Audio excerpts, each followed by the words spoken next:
Hello lovelies and welcome to today's video. Today we are going to be talking about my favorite goddess, which is Lilith. The original feminist, the original vampire, the demoness, the queen of witches, just like Hecate, the serpent, the screech owl, and the protector of the apple. Whatever you want to call her, that's what we'll be talking about. So first, why don't we start with the story that we all somewhat know about. And just a reminder I'm going to put out there, I'm not going to go too much in depth because this is for all. This is the 101 video on her. So it's just going to be talking the basic history and some of that. So, the story that we somewhat know. She was Adam's first wife, right? Okay, so they were made equal, and when it came time to produce children, which is ironic, seeing as the original sin was that women had to have periods in order to produce and have children, but and birth and all that, but that's a whole other story, not related to what we're talking about right now. I just wanted to show the irony. So when it came time to lay with Adam, with him on top, she said no. She didn't want to. She refused, and this led to her standing up to him and fighting. And she took off. An angel came and told her that she had to do this, blah-de-da-da. She said no and was cast out of the Garden of Eden and was put into the Red Sea. And then, eventually was part of hell and became a demoness who haunted men in their sleep or while they were awake with sexual fantasies and seduced them, as well as tried and killed Adam and Eve's children or heritage line throughout all the years due to her jealousy of them being able to have children, though she was able to have children because part of the rule was that her children had to be killed and she could only keep one. But, it was original sin that made women have to have childbirth, which in itself, the fact that it's horrible, it's seen as a horrible thing that we have to go through all of that and have periods, and that it's because we did something wrong is in itself insanely sexist. But a good way of turning around the fact that women produce you men by making it a sin. Anyways, so that's like the basis of the story that the majority of us know. So that, of course, makes Lilith come off as, in the Judeo-Christian religions, that she is a demoness, she is horrible, and it's bad, and since feminists use her so much now, and she's seen as a symbol of empowerment for women, and that she is seen as now a goddess for a lot of witches and pagans and Wiccans and whatnot, that these people must be evil. But that's not the case. The fact is, just with that little bit of the story, let's take a look here. Is it so wrong that a woman says no? So is the churches then saying that they're cool with rape culture? Should we not have the right to be able to be as sexual or not as sexual as we so choose, to want to whatever we want to, if that's the way we want to be, or not to when we don't want to? I mean, God did, in this story, God did create Adam and Lilith equally. Lilith did not come out of his rib as Eve did. So I would say that's on God then. But either way, that's part of the story. Now, people also forget that Lilith was also kicked out of hell as well for not fully going along with Satan. So she just does not bow down to any man. She bows to no one but herself. She is the ultimate liberating woman. She is the ultimate anarchist feminist, for crying out loud. She is a free, wild woman. That's what she is. And the other parts of the story, as I said, in this mythology, is she seduces men and she kills children. Now, so she seduces men. Now, why would this story even exist? Besides the fact that she has always been portrayed as a beautiful, gorgeous woman with pale skin and long, flowing red or black hair, depending on the area, region. Why did men need an excuse as to why they were fantasizing about other women? Did young teenage boys need an excuse for why they were masturbating? Is that where this comes from? That, oh, well, you gotta watch out for that Lilith. She's gonna come and seduce you into fantasizing about women that are not your wife. Bad. It's Lilith's fault. Let's blame it on a woman. When in all factuality, why can't a woman be a seductress? Why can't a woman do that? She's seen as being a child killer, yet she also has children and desires them at the same time. Like, just like the modern churches, it's very contradictory, to say the least. Now, what happens next with Eve and the tree and the apple, you need some background information of where Lilith originally derived from before Judaism. And that was Sumeria. In Sumeria, Lilith, she was the, I guess for lack of a better word, maid or assistant to the Queen of Heaven.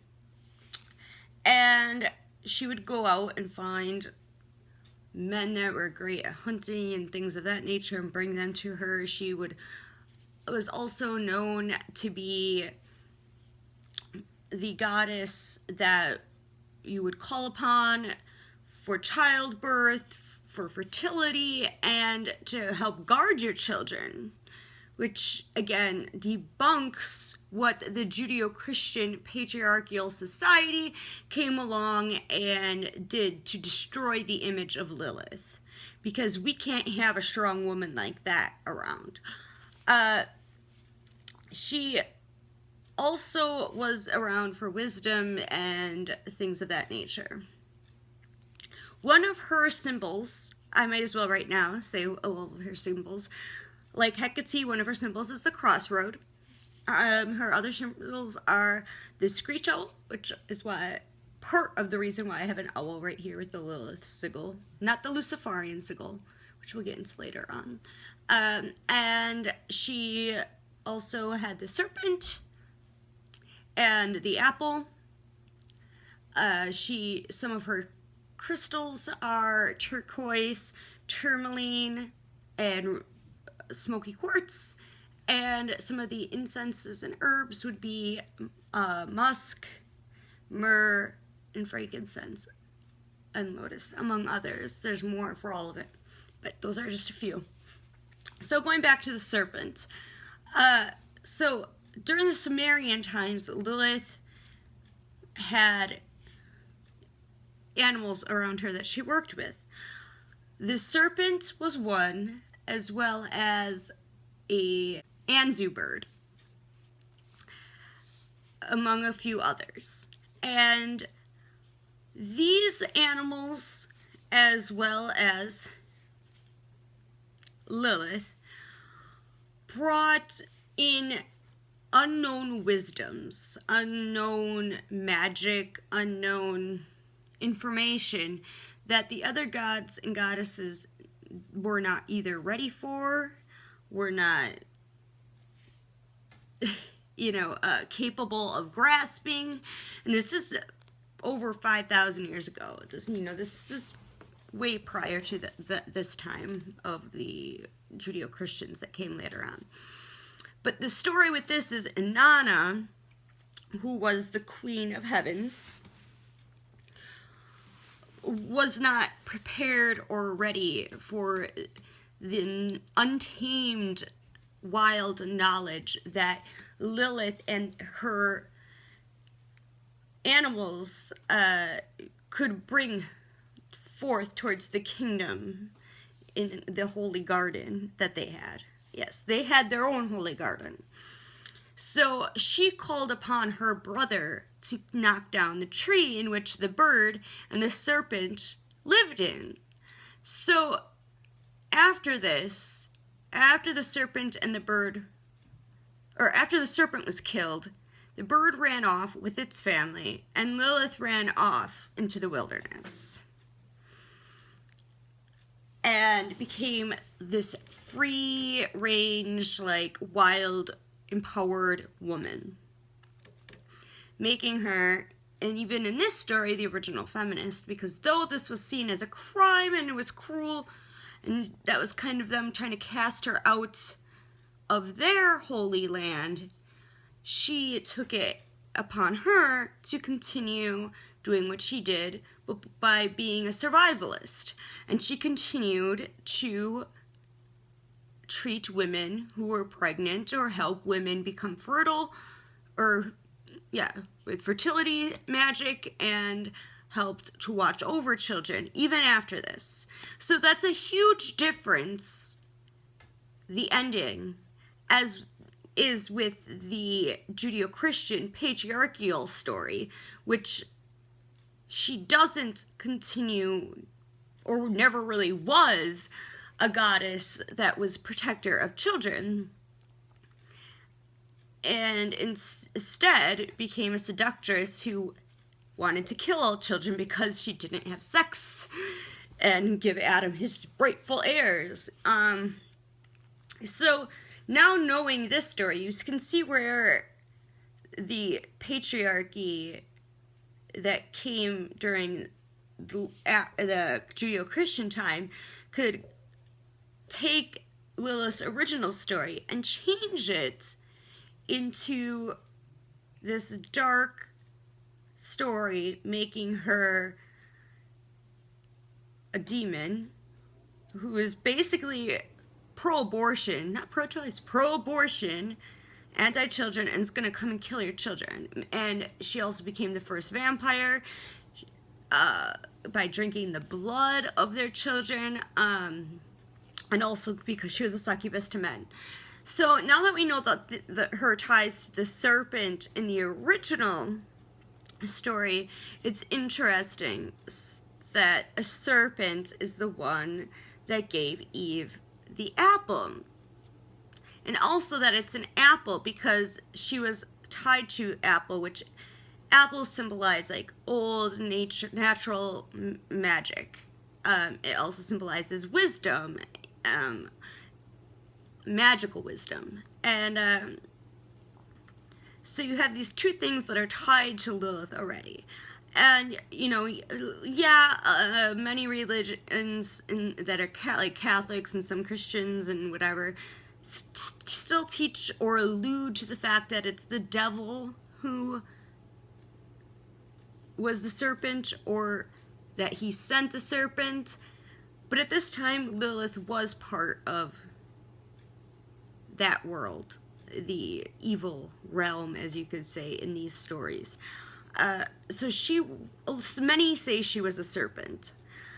And if we, for all intents and purposes of this story, say, yes, she was a serpent, then what she was trying to do was to break Eve free. She was being like the poison ivy to Harley, and Adam's the Joker. You know, like, she's trying to say, like, I'm trying to free you. Like, you are being basically held captive. You have no freedoms. You are, like, doing everything that you are being told. Free yourself.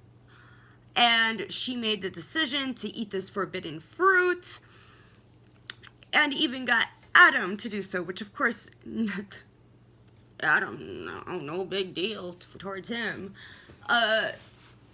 So Lilith was the one that did it.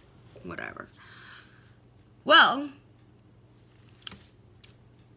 great job at making a powerful woman who helped women give birth and guarded their children, guided their children, ensured that they were capable of carrying their child into this monster. Either way, in both stories, they're great stories of a female's liberation. And not just a female's liberation, but liberation in general from rule and power and laws that need to be questioned, that have no reason or rhyme to them when all is said and done. And also great stories of a woman that is a survivalist, that no matter what circumstances she is put in, she was capable of surviving. In both stories, she is cast out, and in the Judeo-Christian one, she's cast out numerous times, because she's also cast out of hell, which a lot of Judeo-Christians, Jews or Christians who tell the story of Lilith as being this demoness forget to mention is that she also gets kicked out of hell for also standing her ground there. So she is a woman that's able to go and do this.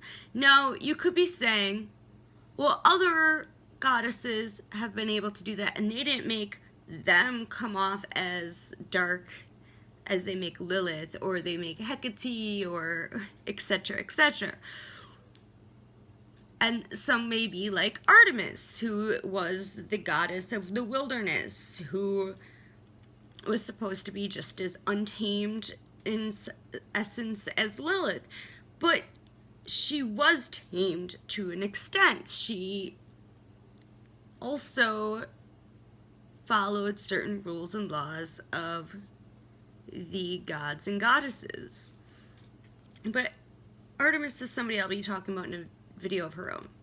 You could be saying, okay, well, what about the sexuality and the sensuality and this lusting over Lilith, the original vampire succubus?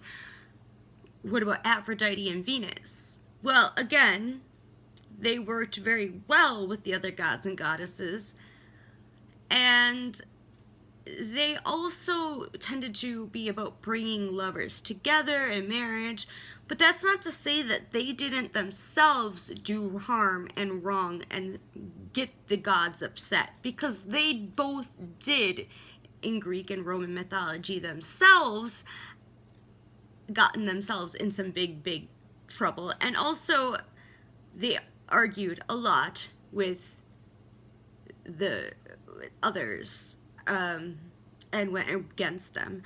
And that is why sometimes you'll even see Aphrodite and Venus being seen in a negative way, but it's purely sexualized.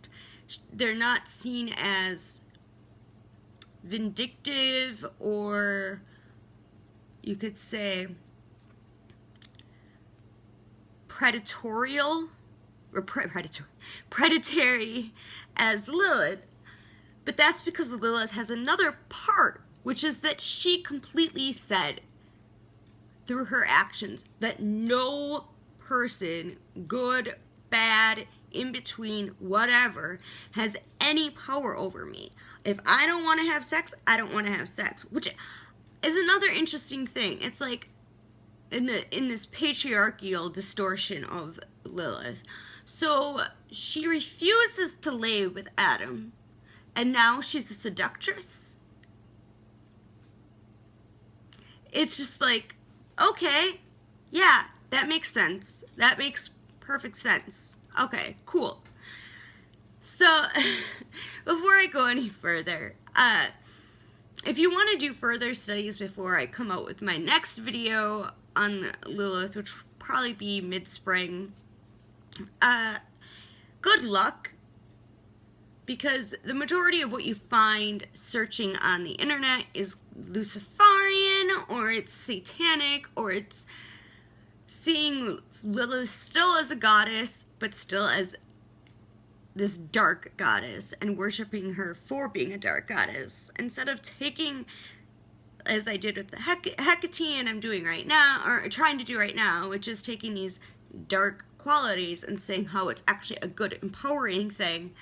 They like the fact that it's dark. They are attracted to this darkness, when, again, prior to this heaven-hell ideology, there really wasn't such a black and white type thing. I mean, the devil was created in the image of the horned god of the pagans, which was a good god. So, yeah. I'm also gonna quick mention, very quickly, this is not going to be in depth, because this is something that would be in a video of itself, which is about the astrological aspect of, like, dark moon Lilith, because another symbol of Lilith is being the dark moon goddess, also the black moon Lilith, things like that. And this is another thing that kind of shows her empowering, strong feminist nature, and that is the fact that during this time, it's less about basically being an emotional, physical being in this realm, and focusing more on your spiritual enlightenment, and while also using a logic mindset, which is not feminine and is not appropriate. So, the fact that it's associated with Lilith speaks volumes in itself. I have so much more I could go on with Lilith, but I'm already at past 20 minutes, and like I said, I'm going to make future videos. So we will go much more in depth and break down things a little more part by part. But now we at least talked a little bit about the background story in both the Sumerian and the Judeo-Christian aspect, and how they kind of tie together, and how you can blatantly see that the Judeo-Christian patriarchal ideologies have taken a story and completely made it to make her look bad. Now, one book, going back to how difficult it is to find stuff on Lilith, unless you specifically look like up for the feminist thing, or Goddess Lilith, or you have to type in specific things. I mean, Hecate was hard as well, but you can still sometimes find things very quickly. I mentioned this book in my first video on this video series, and it was like my book nerd intro, I guess. It's called Welcoming Lilith, Awakening and Welcoming Pure Female Power. And what's interesting about this is it's mixing, even more so than the other books that I talk about, the empowerment and the pagan aspects together. It's going even more personal. And it's only a exactly 50-page book, very quick read, and each chapter is probably only 2 to 5 pages tops. And some of the chapters are called, here's some examples: Lilith is a woman of power. Lilith is the hairy woman. Lilith is a black woman. Lilith is the shadow woman. Lilith is the savior of stillborns. And Lilith is a sexual woman, and kind of talk about sexuality. It also has a one on like with the whole Red Sea and the periods and how it's such a embarrassment or disgrace in today's society to be honored or excited about your first period in puberty as a woman, and that we should be hidden from it in some Carrie standpoint almost. No, obviously not as extreme, but metaphorically I can see a similarity. But I will have a link below for this, and in each chapter they'll either have a ritual to call upon Lilith to help with a certain thing, or they will have how you can empower yourself through this aspect of Lilith. And I find it to be one of the most fascinating reads in all. It's just, I really enjoyed it. I've read so many Lilith books, but this takes it to a whole different level. It's, I don't know, it's like a journey of you becoming a woman, and it points out like basically every little thing about being a woman that is seen as wrong, and how it ties to Lilith, and how Lilith basically is saying fuck you, and how we can be like fuck you too. So I highly recommend this. Next week will be on Isis and Hathor. It might just end up being Isis first for time period, or period of time I should say. So yeah, if you like this video, please give it a big thumbs up. Please check out the Hecate video from last week if you have not yet. My ring just went flying. Subscribe if you have not subscribed yet. Spread it around, share it, check out my store, check out the Empowering Women group that just started, check out the Empath group if you'd like. I'll have all links below, and I'll see you next week. And have a great week. I love you all, and bye.